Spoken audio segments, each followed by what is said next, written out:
Jemaah solat tarawih 23 rakaat sekali dengan witir, tapi wuduk tak habis sekali pun. Di zaman kita jahil dulu, apa punca? Jahat, tapi takut kat bapak. Yang cerita ni sebelum kita ngaji, sampai duduk kat depan solat Islam pertama, bapak duduk belakang, duduk depan juga, takut nak keluar tak boleh, tapi wuduk tak ambil pun boleh. Semuanya start dari awal balik. Bila kita pergi dan kita dapat pasal sedar ini, belajar kat itu, nak pakai jubah ni bukan satu benda yang senang. Sampailah saya rasa malu, saya masuk ke nak pergi kelas ni, jubah pakai siap-siap, gulung jubah naik kat pinggang, ikat, pakai jaket, seluar jeans kat bawah, pakai cap kat atas, tak wamen kat tengok, jalan beg kat belakang, jalan sampailah berhari-hari. Tiba-tiba satu hari itu mudir nampak daripada atas. Bila mudir nampak, apa dia buat? Dia panggil 3 orang ni. Dia kata pelajar Malaysia macam ni, dia sentangnya baju saya, dia sentaknya, dia cabut butang baju. Dia kata, kenapa kau tak nak pakai jubah? Dia kata, tak ada apa-apa, kita diam. Dia kata, ingat, dia kata Najib, Muhammad Fadil, Muhammad Luqman, kalau kamu malu nak pakai satu pakaian yang menunjukkan engkau orang Islam, kau betul akidah engkau boleh goyang. Hari ini berapa ramai kita malu nak mempamerkan yang kita ni Islam. So saya ingat lagi kata-kata dia tu, sampai dia kata, ingat kalau kau malu nak mempamerkan Islam, akidah engkau boleh goyang. Masuk kelas menjam hari itu, jubah ni jadi pakaian resmi. Kita dah jadi tak malu. Dalam ramai-ramai saya tak pernah jumpa satu tempat yang saya belajar, Tok Guru tengah mengajar kita mengalir air batu.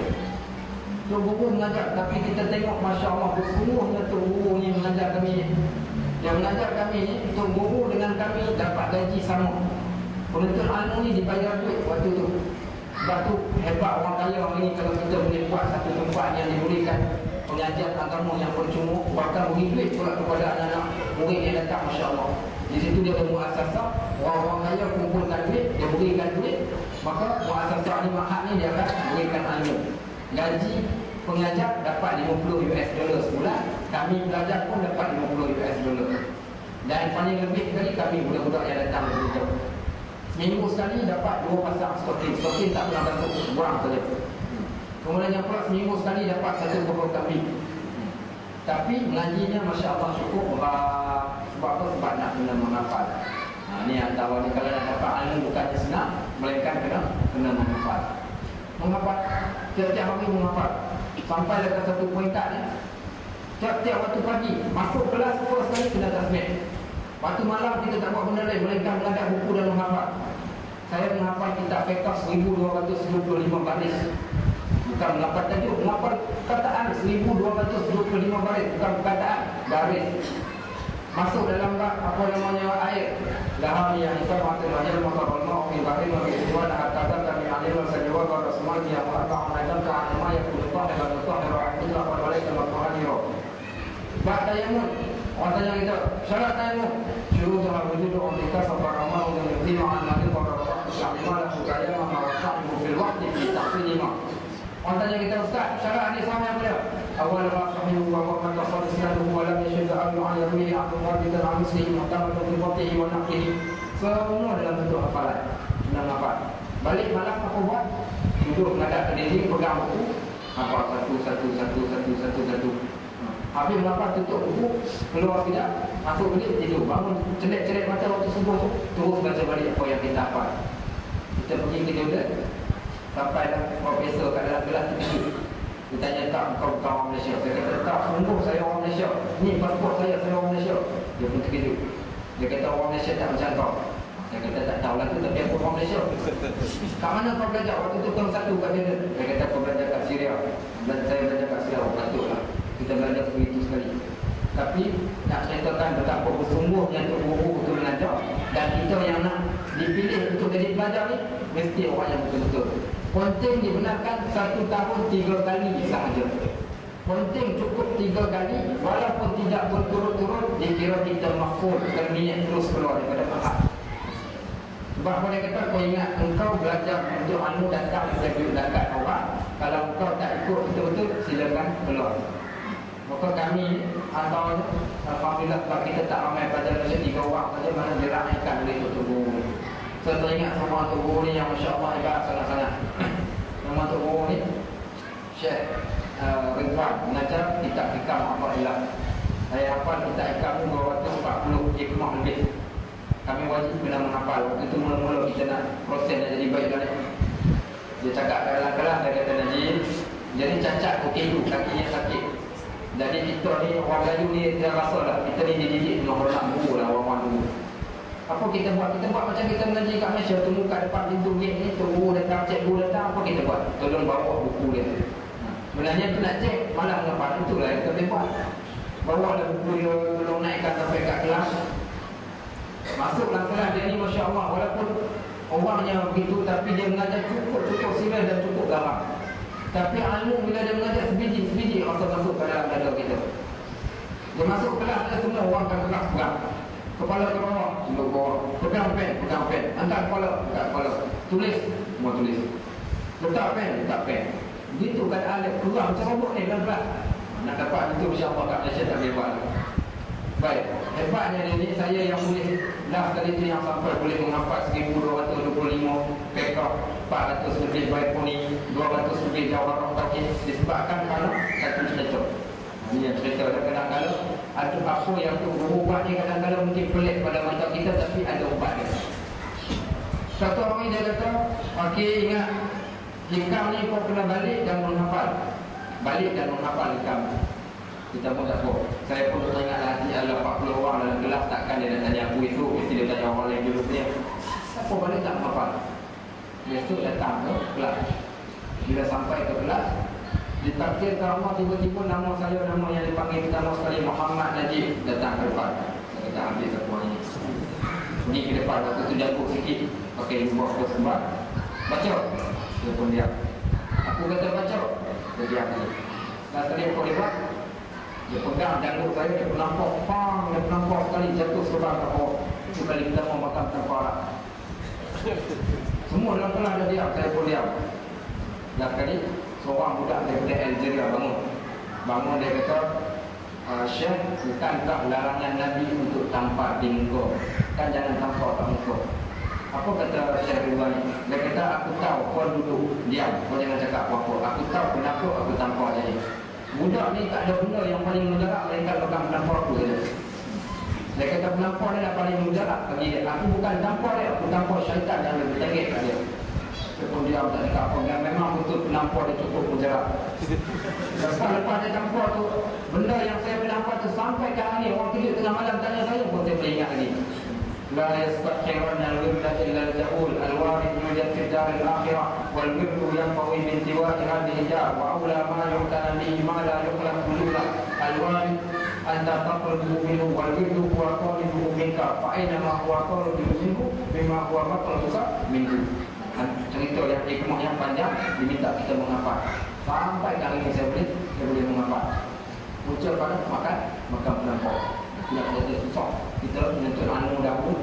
Waktu itu tak ada masalah, tak pernah terasa niat kita pun nak pergi masjid dan tanya guru. Sebab memang insya-Allah guru yang betul-betul ikhlas. Lepas dia tampar, besoknya dia datang, dia hadiahkan tasbih kat saya. Datang tasbih, kita pun jadi sejuk hati balik. Bila tu sebab tu saya jumpa dengan dia, kita peluk dia, menangis kita. Allah Akbar, pada jatuh yang mereka berikan. Ini kehebatan untuk guru ketika menamakan untuk ilmu. Baik, lain kita nak cerita, lain yang kita bercerita orang. Jangan saya sikit tu, kena sikit tu yang saya suka buat nota tu. Okey, baik. Kita pergi kepada orang nak betul tajuk. Dapat kita masukkan sedikit. Baik, muslimin dan muslimat yang dirahmati Allah, saya ambil petikan. Bab adab dalam menuntut ilmu ini sebenarnya banyak disebut oleh ulama. Antaranya disebut di dalam beberapa kitab. Kalau tuan-tuan nak cek, tuan-tuan boleh cek kitab yang paling terbaik menceritakan dalam bab adab menuntut ilmu, kitab yang dikarang oleh Imam An-Nawawi. Okey, tajuknya Adabul Muallim wal Muta'allim. Adab orang yang berilmu dan adab anak murid dan juga guru yang memberikan ilmu. Kitab yang kedua tuan-tuan boleh dapati iaitu dalam kitab Ihya Ulumuddin. Ihya Ulumuddin, mukadimah kitab Ihya itu menceritakan tentang Miftahul Ilm ataupun Fatihatul Kitab ataupun Fatihatul Ulum. Satu tajuk diletakkan di awal bab di dalam kitab Ihya Ulumuddin, iaitu dalam bab pembuka ataupun pintu utama, iaitu dalam bab ilmu, diceritakan dalamnya adab-adab berkaitan dalam bab menuntut ilmu. Baik, diringkaskan cerita. Kalau kita tengok Imam Al-Ghazali, siapa dia Imam Ghazali ni? Imam Ghazali ni Masya Allah seorang yang cukup hebat. Siapa-siapa yang nak menuntut ilmu, dia mesti kena tahu tentang Imam Ghazali. Kalau menuntut ilmu ni, dia kena ada seni dia yang tertentu. Antaranya diceritakan bagaimana Imam Ghazali ni, macam mana yang dia boleh jadi alim ni. Bapak dia ni orang miskin biasa saja. Bapak dia ni kerja tukang pintal bulu kambing, buat batu ni. Dan kehebatan bapak dia orang biasa. Jadi dia suka hadir majlis-majlis ilmu. Kat mana tempat ada orang belajar, kat situ bapak dia akan ada. Dan salah satunya bapak, jadi bila dia tengok orang yang alim ni, apa dia akan buat? Dia akan niat nanti, ya Allah, aku tak sempat nak jadi orang alim. Jadi kalau kedua orang anak aku, Ahmad dengan Muhammad, itu sebagai orang yang alim. Dia tu minta setiap kali duduk dalam majlis ilmu, minta. Lepas tu bersangka baik dengan Allah. Tuan-tuan kalau hadir mana-mana majlis ilmu, jangan lupa doakan. Saya ingat kali pertama saya mendengar kuliah Dr. Zulkifli Al-Bakri waktu minggu pertama saya sampai di Syria. Malam tu ada majlis Dr. Zul mengajar kat tempat rumah kami, rumah persatuan. Tengok-tengok besok dia ni, tengok pakai baju seleket, baju bertampung, jubah Dr. Zul waktu tu bertampung, pakai kupiah berselebek, dia tengok badan kurus. Dia kata tu lah Ustaz Zul. Siapa dia Ustaz Zul ni? Perpustakaan bergerak. Budak-budak begitu bisik kat kita. Uish, perpustakaan bergerak. Pelik berat, tak pernah dengar manusia jadi perpustakaan bergerak. Dia kata tu, perpustakaan bergerak kami. Kenapa dipanggil perpustakaan bergerak? Karena ilmunya Masya Allah, dia mengajar tak perlukan kitab. Dia duduk kat depan, dia cakap. Bila dia cakap, saya kata Masya Allah, orang ni hebat. Aku tak pernah jumpa kat Malaysia orang macam ni. Apa saya niat dalam hati tadi? Allah, kau tak boleh, kalau boleh kau jadi, tak boleh jadi macam dia. Sipi-sipi pun jadilah. Sipi-sipi pun jadi. Setiap kali saya jumpa dengan orang alim, itu saja yang saya niatkan. Ya Allah, jadi kalau aku paling orang tak boleh jadi macam dia, jadi kalau sedikit pun jadilah keberkatan daripada orang-orang yang berilmu. Dan akhir sekali kita tak dapat jadi macam tu, dapat sikit pun Alhamdulillah. Itu yang berlaku. Bapak Imam Ghazali begitu, tengok orang alim, bersangka baik dengan Allah, minta doa kepada Allah SWT. Sampailah ditakdirkan dia kumpulkan duit.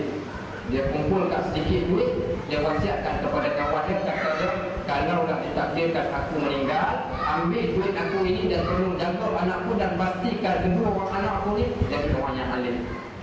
Maka kawan dia ni bila wafat bapak Imam Ghazali, dia ambil Imam Ghazali dan dia hantar pergi ke tempat belajar dengan duit yang bapak dia tinggalkan.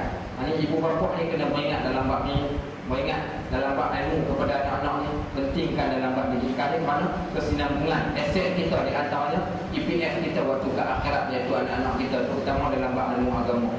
Akhir sekali Imam Ghazali belajar sampai dia jadi seorang manusia yang hebat. Kita akan sentuh dalam bab adab cerita tentang pasal Imam Ghazali ni. Apa nama dia? Ahmad bin Muhammad bin Ahmad bin Muhammad Al-Ghazali Al-Qusi Al-Nisaburi. Lahir tahun 450 Hijrah, meninggal wafat tahun 505 Hijrah. Imam Ghazali. Kita ambil Imam Ghazali ni pada namanya. Sebenarnya Al-Ghazali itu bukan nama beliau adalah Ahmad bin Muhammad. Al-Ghazali itu nama surname, family name bagi keluarga beliau yang bermaksud tukang pintal bulu kambing. So siapa yang nama Ghazali itu, itulah maksudnya tukang pintal bulu kambing. Nah, bukan apa namanya yang bagaimana kita pasalkan. Baik. Kembali balik dalam bab ni, iaitu dalam bab kata Imam Al-Ghazali rahimahullah. Dia kata bab yang pertama, bagi siapa-siapa ada orang yang nak menuntut ilmu ni, yang pertama sekali dia kata taqdimun taharatun nafs an radha'il akhlaq wa madmumul awsaf. Yang pertama sekali hendaklah orang yang nak menuntut ilmu menjauhi perkara-perkara yang boleh merosakkan akhlak yang murni. Siapa-siapa sekalipun nak mengaji, nak tuntut ilmu, tak boleh jadi jahat. Kerana dia tak akan berlaku dua benda dalam satu masa. Siapa-siapa yang nak dapatkan ilmu, dia mesti tak boleh duduk dua benda dalam satu masa. Dalam diri dia jahat separuh, baik separuh, dia tak akan dapat ilmu. Apa puncanya? Kerana Nabi SAW apa puncanya? Kerana salah satu Imam Syafi'i sebut dalam Dewan Asy-Syafi'i. Pernah dengar? Satu kitab, satu karangan tulisan-tulisan Imam Asy-Syafi'i ini disebut syair-syair beliau yang dikumpulkan dalam satu tempat dinamakan Dewan Asy-Syafi'i. Dia tulis dalam tu satu keluhan hati dia. Syakautu ila ilmi su'a hadi. Aku pernah bertemu dengan tu guru aku, iaitu tu guru beliau yang bernama Waqi'. Mengaku kepada tok gurunya tentang sukarnya dia nak menghafal, susah nak menghafal ni. Seorang murid penuntut ilmu dia kena menghafal. Sebab apa kena menghafal? Kita hari ni yang betul-betul dah dapatkan ilmu, karena al-ilmu fi sudur wa laysa fi sudur. Ilmu ni dia mesti duduk kat dalam dada, dia tak boleh duduk pada lembaran perkataan. Maka ilmu mesti kena hafal. Sebagaimana Imam Ghazali satu hari balik daripada mengaji, bawa satu beg, tanggung beg dia. Bila dia bawa beg, tiba-tiba datang perompak, wompak kat tengah jalan, ambil beg dia, bawa lari. Dia ikut jejaki perompak tadi sampai ke bandar. Bila dah sampai ke bandar, dia cakap kat perompak tadi, tolonglah tuan, dia kata bagi-baliklah. Dia orang tanya, sikit punya jauh kau datang jalan mata-mata nak ambil beg kau. Dia kata, ya, sebab ilmu aku dah kat dalam tu. Pencuri dia kata, kau cakap ilmu kau dah kat dalam beg, so kalau kami ambil beg, kau dah tak ada ilmu lah. Dia terdiam. Dia kata, tuan, dia kata, oi Syekh, ilmu duduk kat dalam dada lah, bukan kat dalam beg. Kalau ilmu kau kat dalam beg, aku boleh curi lah ilmu kau. Dia fikir-fikir apa kata Imam Ghazali. Betul juga kata pencuri itu. Dia kata ini bukan calang-calang cakap, melainkan cakap ini adalah cakap yang Allah ilhamkan kepada pencuri itu untuk cakap dekat aku. Bermula hari itu kata Imam Ghazali, aku tulis dan aku akan pastikan benda yang aku tulis itu akan melekat kat dalam diri dia. Maka dia hafal sebutir-butir setiap benda yang dia dapat. Tapi nak menghafal bukan satu benda yang senang. Imam Syafi'i sendiri pun susah. Imam Syafi'i antara orang yang paling hebat ingatannya waktu Imam Syafi'i pergi menuntut dengan Imam Malik. Apa dia buat? Duduk belakang sekali. Apa dia buat kat belakang? Ambil jari letakkan dalam dinding mulut, main air dia kat atas tepuk tangan. Imam Malik tu tengok lagi budak ni apa dia buat ni. Kalau kita hari ni mungkin main iPad ke apa, macam main iPad lah jari tu. Dan sekali dia tengok, dia pergi tanya. Dia kata, ya ulam, manda fa'an, wahai budak, apa yang kau buat? Dia kata, aku sedang menulis. Manda taktub, apa yang kau menulis? Aku tulis apa yang kau ajar. Lagi dah pelik, dah main jari kat atas tepuk tangan. Dia kata dia tulis apa yang diajar oleh Imam Malik. Imam Malik kata, kau bacakan apa yang kau ajarkan. Dibacanya satu persatu apa yang diajarkan oleh Imam Malik kat atas tepuk tangan dia tadi itu, sehingga menyebabkan Imam Malik terkejut. Kita orang hari ni ramai dekat ahli murid ada balik Imam Syafi'i ni, relax saja semua dia berhutang. Imam Syafi'i hebat tulis dengan main audio, tapi boleh ingat dia rakam. Walaupun dia hebat macam tu sampai ke satu peringkat terhad, akal manusia ni terhad, tak boleh menghafal. Dia pergi mengadu kat tok guru dia, syakautu ila ilmin su'ahadi, aku mengadu kepada tok guru aku, susahnya aku nak belajar untuk nak menghafal. Fa'amaroni bitarkil ma'asi, tok guru aku kata, yang tok guru dia yang bernama Wakil ni, aku perintahkan kepada engkau tinggalkan dosa. Fa'alam anna ilmu nurun, ketahuilah ilmu itu satu cahaya, wa nurullah la yahdi bi'asi, dan cahaya Allah tak akan kena bagi orang yang melakukan dosa. Siapa buat dosa satu waktu masa nak menuntut ilmu, dia sukar untuk nak dapatkan ilmu. Orang utara panggil benar ni, orang kata panggil apa? Lambang. Bukan. Benar ni sukar nak cakap kata dia. Sampai macam tu sekali. Sebab tu kena jauhkan daripada dosa-dosa. Saya mula-mula nak menghafal, hafal tak masuk. Pergi jumpa dengan Syekh Fuad, Ustaz Fuad Padang Tengah. Kata, jom kita aku. Pergi mana? Malam Jumaat. Pergi mana? Jom lah. Pergi jumpa Syekh Latif. Dia kata, jom kau masuk tarikat. Dia bawa saya masuk tarikat. Pergilah jumpa Syekh Latif. Dia ajarkan saya zikir-zikir yang tertentu. Maka saya ambil tarikat tu atas dasar zikir untuk nak menyucikan diri.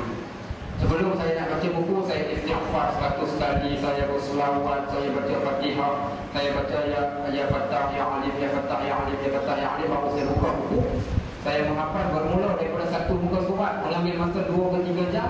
Akhir sekali satu muka surat hanya mengambil masa setengah jam saja untuk dihafal. Tapi makan masa nak asap akal kita ni supaya boleh menghafal. Tapi cukup satu sekali saja kita buat dosa, Allah akan jadikan susah. Imam Ahmad bin Hanbal apa kata dia?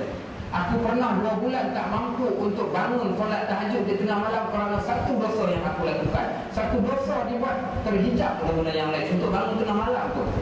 Sebab tu kita kata, siapa-siapa yang nak dapatkan ilmu, insya-Allah, kerana ilmu ni satu cahaya, maka cahaya Allah sudah pasti perlu dipelihara diri kita, terutama dalam perkara dosa. So adab yang pertama mesti jauhkan perkara-perkara yang boleh merosakkan akhlak yang murni. Orang yang menuntut ilmu mesti dia tak boleh melakukan dosa. Baik. Yang kedua, siapa-siapa yang nak menuntut ilmu, Imam Ghazali sebut dalam kitab ni, iaitu yang kedua kata dia ayyuqallila ala yaqahu min al-shirali bid dunya.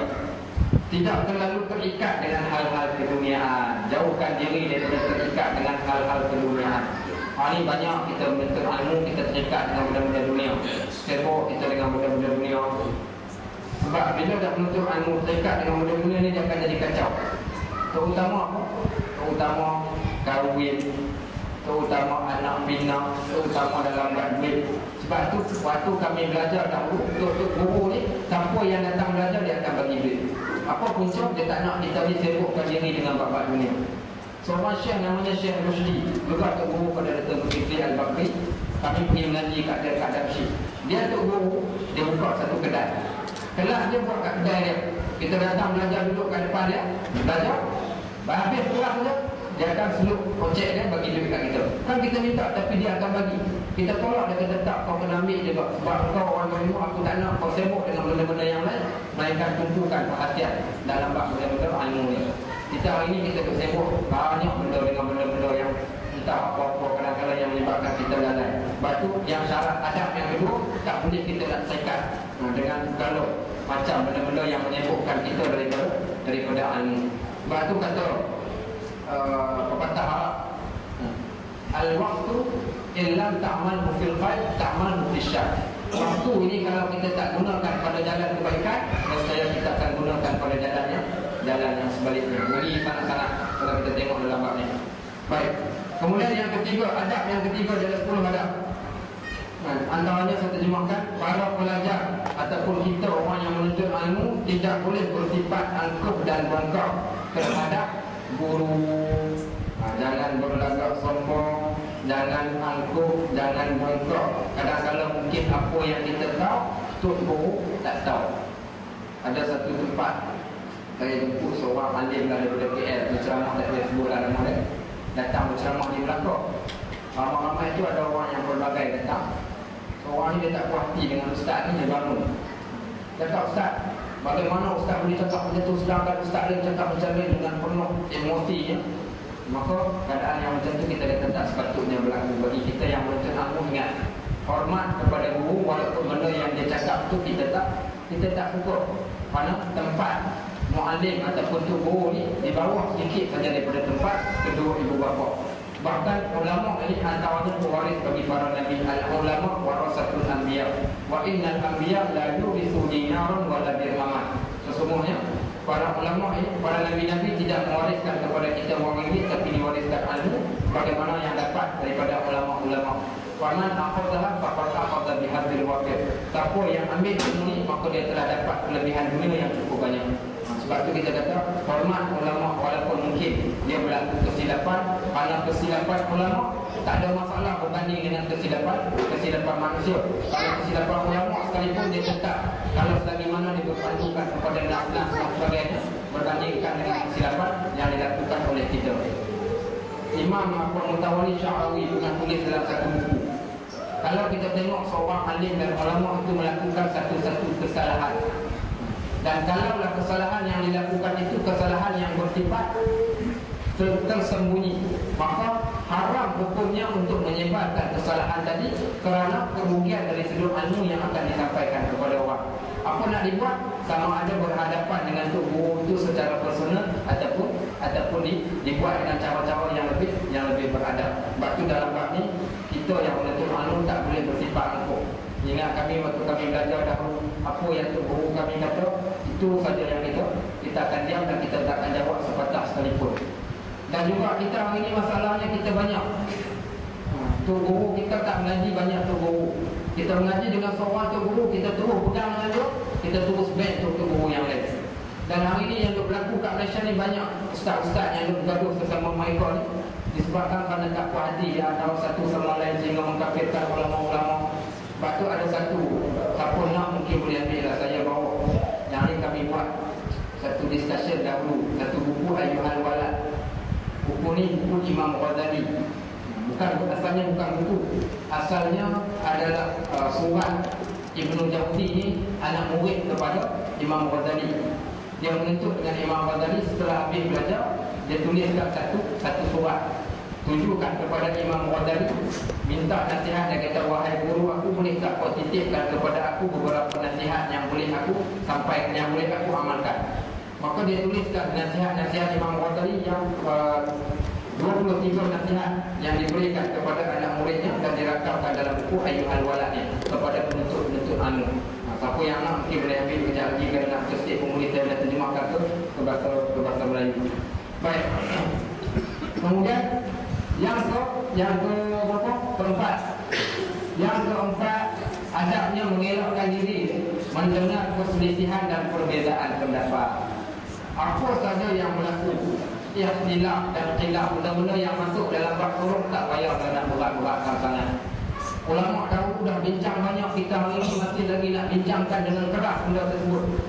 Macam berlaku kat satu tempat, tadi pun sama, saya post dalam Facebook petikan daripada kata-kata Imam Ghazali dalam bab ilmu juga lah. Ada seorang sahabat saya yang salafi ni, dia dah terus post dalam Facebook dia, berhati-hati bila mengambil apa-apa teks daripada Imam Ghazali, kerana kebanyakan hadis-hadis daripada Imam Ghazali adalah hadis yang dhaif dan maudhu'. Dia kata, apa masalahnya pula ni? Sebab tu bila mana, walaupun benda yang dia tulis tu mungkin kita katakan daripada pandangan dia, selagi mana pandangan dia tidak melanggari, tidak bercanggah dengan apa yang nas bawa, tak ada masalah. Hari banyak berlaku benda-benda yang kadang-kadang kita perselisihkan, kita bergaduh disebabkan benda-benda yang bersifat dengan sifat furu'. Antaranya dalam bab kita katakan bab soal masalah baca Yasin, masalah baca Fatihah waktu mula majlis, waktu akhir solat. Nah, selesai solat dibacakan Fatihah. Masalah bab berkaitan tentang kunuh, masalah-masalah yang dibincangkan panjang lebar oleh ulama, tapi kita duduk panjangkan leretkan dia tadi sehingga menyebabkan berlaku pergaduhan di antara kita. So, elakkan daripada mendengar perselisihan tadi, melainkan benda yang kita katakan benda yang mungkin bermanfaat ataupun benda yang betul-betul memerlukan bersifat usul. Benda yang usul tak ada masalah, tapi benda yang bersifat furu' ni hendaklah dilaikan perselisihan tadi. Baik, yang kelima, seorang penuntut ilmu tidak boleh meninggalkan sesuatu disiplin ilmu yang terpuji. Antaranya kita hari ini kita suka berselawat. Waktu yang sama kita menuntut ilmu, kita ambil ilmu tasawuf saja kita belajar. Ilmu fiqh kita tak belajar, bahaya. Kita ambil ilmu fiqh, ilmu tasawuf tak ambil, bahaya juga. Ambil ilmu Al-Quran tapi tak ambil ilmu fiqh, tak ambil ilmu yang lain, bahaya juga. Sebab tu kena ambil keseluruhannya. So adab sebagai penuntut ilmu, bila mana kita ambil satu-satu ilmu, jangan kita tinggalkan disiplin-disiplinnya.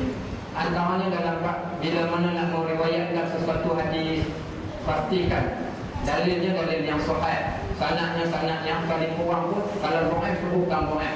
Ini banyak kita meriwayatkan hadis-hadis yang kadang-kadang maudhu', cerita-cerita yang tak ada sandaran padanya. Baik, yang keenam, tidak memaksa untuk menguasai semua disiplin ilmu secara sekaligus. Tak boleh untuk paksa orang untuk belajar. Maknanya ikut peringkat-peringkat untuk kita menuntut ilmu. Janganlah kita paksakan diri kita untuk belajar sekaligus dalam secara semua ilmu yang kita nak belajar. Ada seorang pelajar Melaka ni lah, baru nak belajar ilmu, timbul kesedaran, dah pecah lah, datang jumpa dengan takut ni. Dia kata, ustaz yang mana satu dulu saya nak belajar tafsir dulu ke, fiqh dulu ke, Quran dulu ke, yang mana dulu? Kata kita relax, perlahan-lahan belajar takat yang kita mampu, ambil sedikit-sedikit, mana-mana dulu yang kita rasakan sesuai dengan kita dalam bentuk kemampuan kita. Ma la tudriku kullu la tatruku kullu. Benda yang kita tak mampu buat semua, maka janganlah kita tinggalkan semua. Baik. Yang ketujuh,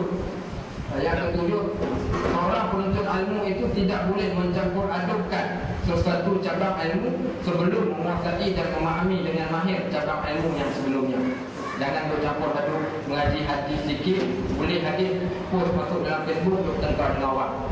Mengaji tafsir sikit, kita pandai sikit tafsir, kita duk lawan dengan orang. Mengaji tauhid sikit, kita dah pandai sikit, kita pergi lawan dengan orang. Ingat, la tata'allamul 'ilm litubahu bihi al-ulama wa litumaru bihi as-sufaha wa litasrafu bihi wujuhan nasi ilaikum. Fa in fa'ala dzalik fa alaikum nar. Kata Nabi, jangan kamu menuntut ilmu untuk orang katakan kamu sebagai seorang ulama, ataupun kamu menuntut ilmu untuk kamu bertengkar dengan orang, ataupun kamu menuntut ilmu untuk orang alihkan pandangan manusia kepada kamu dengan mengatakan kamu orang yang berilmu. Fa in fa'ala dzalik, kalau sekiranya kamu buat macam tu, maka fa'alaikum nar, neraka bagi kamu. Sebab tu kena pastikan dalam bab ni, janganlah kita mengaji pun tak habis lagi kita dah start untuk nak condemn, ataupun kita start lompat pergi ke ilmu yang lain. Waktu yang sama kita tak ikut disiplin sebagaimana yang telah disebutkan oleh kita tadi. Baik. Kemudian yang ke-8, semua penuntut ilmu perlu mengetahui hakikat dan objektif sesuatu disiplin ilmu yang dipelajari, bertujuan untuk nak menilai sesuatu kepentingan ilmu dan faedahnya kepada para pelajar, supaya ilmu tersebut dapat diaplikasikan dalam kehidupan. Mesti tahu hakikat dan objektif.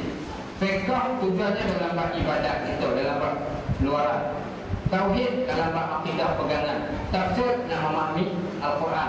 Hadis untuk tujuan-tujuan yang tertentu. Contohnya kita katakan, siapa yang belajar hadis, dia akan belajar semua dalam bab aspek ilmu. Siapa yang belajar Al-Quran pun sama juga, kita akan belajar keseluruhan daripada ilmu. Tapi siapa yang ambil fiqh, tak semestinya dia belajar Al-Quran.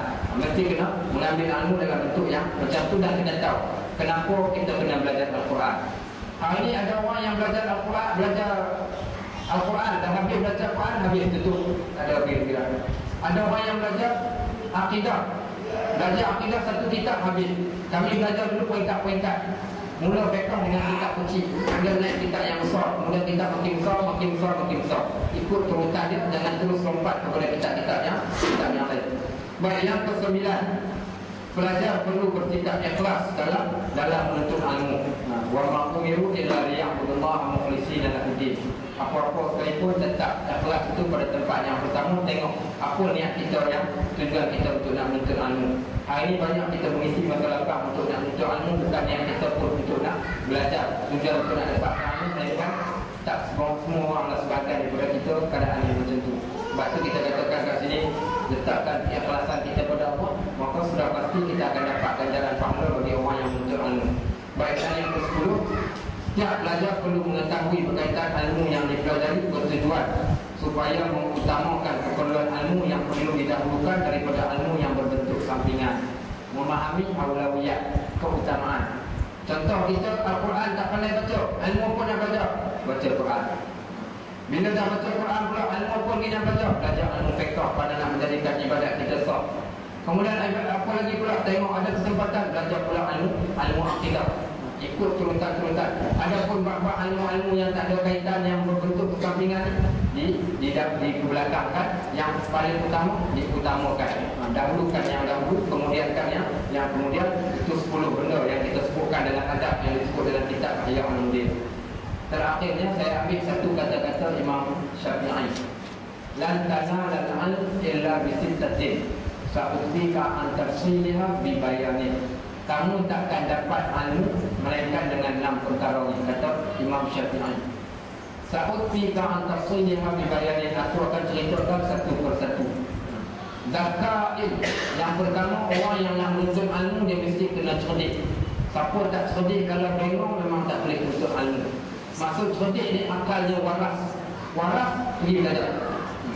Yang pertama mesti cerdik. Yang kedua waharsid. Orang yang nak menuntut ilmu ni dia mesti kena ada, kena semua ada kemahuan dia. Tak ada kemahuan, tak ada apa-apa lah.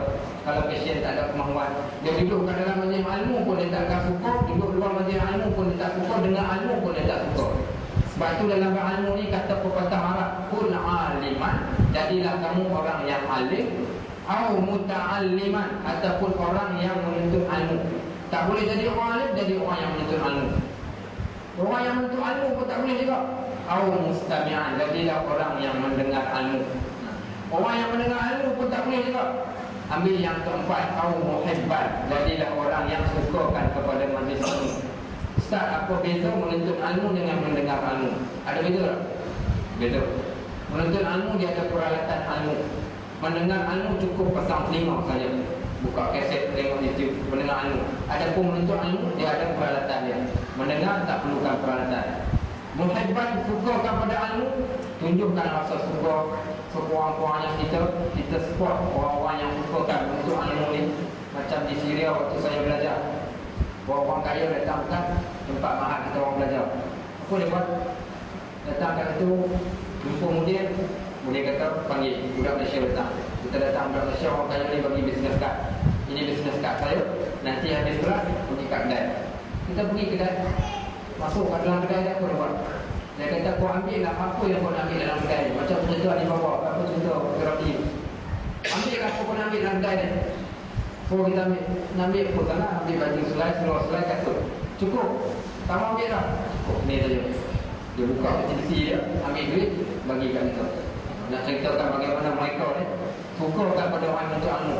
Naik taksi, tanya belajar apa? Belajar syariah. Dia kata bagus. Turun bagi duit kata tak payah. Ambil lah, tak payah. Haram apa bagi orang yang untuk ilmu agama. Begitu sekali mereka. Hormat kepada orang untuk ilmu. Kami ni sampai waktu subuh nak pergi solat dekat masjid. Nak pergi solat dekat masjid ni sampai ke satu tahap terpaksa diletakkan niat betul-betul aku niat pergi solat, betul-betul niat pergi solat, betul-betul ni bukan pandang salam orang. Bila kita salam kat masjid, salam ada duit, salam ada duit. Nak ceritakan hormat mereka kepada orang untuk ilmu. Sampai ada satu orang tua ni datang rumah kat mana, saya kata tingkat ni. Balik tunggu kat rumah kejap ni aku datang. Kau ada bawa apa?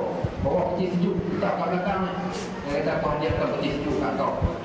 Kemudian bagi duit $500 sampai macam tu sekali. Nak ceritakan mereka bantu orang yang menuntut ilmu. Yang ni kita kena buat. Contohnya, kalau nak buat memoris, cari tempat kerja ilmu kat situ kita buat memoris. Nak jamu orang makan, jamu orang yang menuntut ilmu. Ini antara kelebihan-kelebihan. Kerana orang menuntut ilmu masuk dalam Ibn Sabil dan juga Fisabilillah. Baik. Kemudian al-muhibban wala takun khamisan. Jangan kamu jadi orang yang kelima. Orang yang kelima, orang yang tak sukakan kepada majlis ilmu. Jadilah orang yang alim, ataupun yang menuntut ilmu, ataupun yang mendengar ilmu, ataupun yang sukakan majlis ilmu, yang sukakan kepada ilmu. Jangan kamu jadi orang yang kelima, iaitu orang yang tak sukakan kepada ilmu. Baik. Maka kata Imam Syafi'i, kamu takkan dapat ilmu melainkan 6 perkara. Yang pertama mesti cerdik. Yang kedua mesti ada kemahuan, harsis. Yang ketiga wabul ghatin, hendaklah pergi mencari al-ilmu la ya'ti illa yata'attabi. Ilmu tak datang melainkan kita yang pergi kepada ilmu. Cerita satu hadis saya bacakan kat sini. Satu hadis Jabir bin Abdullah. Kisah Jabir bin Abdullah dirakamkan hadis berkaitan tentang Jabir bin Abdullah. Ini kata Jabir bin Abdullah, satu hari dia kata, aku mendengar hadis Nabi ini ada pada seorang sahabat.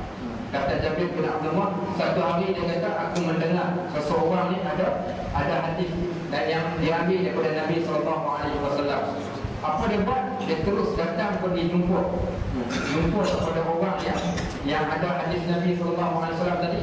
Dia jual kenderaan dia jual harta benda dia untuk berikan kenderaan pergi jumpa dengan seorang sahabat. Hadis ini diriwayatkan disebut dalam kitab Sahih Muslim dan juga dalam Sahih Bukhari dalam bab fadail Abu Dzar. Dalam bab hadis kelebihan tentang Jabir bin Abdullah, seorang sahabat yang bernama Jabir bin Abdullah. Buku ini ceritanya ditulis dalam sebuah buku Syekh Abdul Fattah Abu Udah. Dia menulis satu buku yang cukup hebat, lembaran menceritakan kesabaran ulama-ulama dalam menuntut ilmu. Dalam buku ini diceritakan kisah seorang sahabat yang bernama Jabir bin Abdullah yang sanggup jualkan harta benda nak membelikan kenderaan, dapat kenderaan.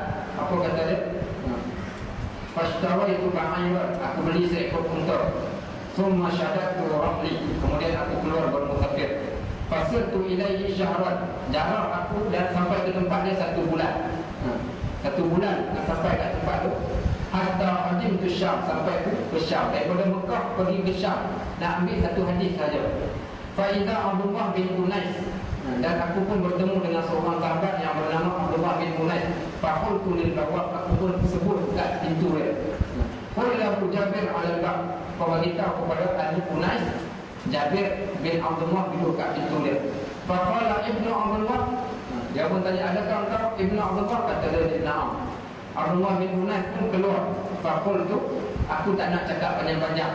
Kau tak payah keluar, kau cukup duduk dalam rumah. Aku mendengar, telah sampai kepada aku hadis yang datang daripada Nabi SAW. Aku takut, aku tak sempat dengar hadis itu daripada engkau dan aku mati. Aku datang daripada Mekah semata-mata aku nak dengar hadis ini sahaja.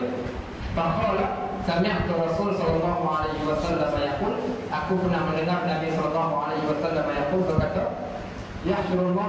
Yahsyurullahu nas yaumal qiyamah. Allah akan bangkitkan manusia di hari kiamat kelak uratan urla, dalam keadaan telanjang bulat. Qulna ma hukma qala laisa ma'hu syai'. Apakah yang dimaksudkan dengan hukma? Maka tidak memakai mereka pakaian sesuatu. Maka dia pun tanya, adakah hadis yang aku bacakan tadi betul-betul kau dengar daripada Nabi? Katanya, ya. Terima kasih. Ma'assalamah. Balik semula ke muka. Maknanya kesungguhan mereka nak tunjuk sanggup beli seekor unta, pergi keluar cari hadis, dapat hadis, balik semula ke Mekah. Ini dirakamkan dalam Sahih Bukhari dan juga Sahih Muslim. Kisah Jabir bin Abdullah, salah seorang sahabat Nabi yang Nabi wafat mereka masih lagi berumur belasan tahun pada waktu tersebut. Dia meriwayatkan ribuan hadis daripada Nabi SAW. Ini kelebihan pada sahabat. Sebab tu walaupun mati kena ada kesungguhan, waktu yang sama keluar pergi mencari ilmu. Yang keempat, wasuh batu ustaz. Yang keempat wajtihadin. Yang kelima wajtihadin. Yang keempat wajtihadin. Bersungguh-sungguh. Wajtihadin kena pulut usaha. Kena berusaha. Yang pertama cerdik, yang kedua kena ada kehendak, yang ketiga kena pergi mencari, yang keempat kena berusaha, yang kelima wasuh batu ustaz. Mestilah kena bersahabat dengan ustaz. Nak dapat ilmu kena berkawan dengan orang yang berilmu. Almar'u ma'a man ahab. Seseorang itu berada dengan orang yang dia sayang. Kawan dengan tukang besi, kita akan bau besi. Kawan dengan orang yang minyak atas, kita akan dapat bau minyak atas tadi. Berkawanlah dengan orang yang berilmu, maka insya-Allah kita akan dapat serpihan-serpihan ilmu. Bagaimana saya ceritakan ke awal tadi, saya berkawan saja dengan Tok Guru ni. Bangga kita bila kita boleh jalan dengan Tok Guru. Akhir sekali kita tak boleh jadi Tok Guru pun kita dapat sedikit berkatan ilmu yang ada pada mereka. Dan yang keenam, waqulu zamani, iaitu panjang masanya. Ilmu tak boleh dapat sebulan, 2 bulan, 3 bulan, melainkan kena konsisten selama-lamanya. Kerana kita nak dapat kelebihan orang yang Allah mempermudahkan jalan bagi mereka ke syurga dengan cara jalan menuntut ilmu. Baik, wallahu ta'ala alam bisawab. Panjang lebar kita malam ni. Asalnya nak cerita yang lain, kalimah kita terlebih panjang. Pukul 9 cerita yang baru habis. Ala kulihan, kalau sekalian ada soalan tu dikongsi. Ada soalan? Ustaz, nombor 6 tadi Ustaz, adab yang ke-6. Adab yang ke-6. Waqulu zamani, panjang maksudnya. Yang Imam Ghazali. Imam Ghazali tadi 5 saja. Yang pertama, jadilah kamu orang yang alim. Yang kedua, jadilah kamu orang yang belajar. Yang ketiga, jadilah kamu orang yang mendengar. Yang keempat, jadilah kamu orang yang syukur. Yang kelima, jangan jadi kamu orang yang kelima. Yang tajuk ni Ustaz, ada adab untuk ilmu. Ada 10 tadi. Yang ada 10. Yang ada 10 tadi, yang ke-6 tadi saya rasa terlepas. Yang ke-6. Nanti kita buka. Sebelumnya apa? Pertama, menjauhi perkara yang merosakkan. Menjauhi perkara yang merosakkan. Tidak terlalu terikat dengan hal dunia. Adab-adab tadi, adab-adab yang 10. Yang 10 tu yang apa? Yang ke-6 Ustaz. Yang ke-6. Ada tempat jadi. Apa dia?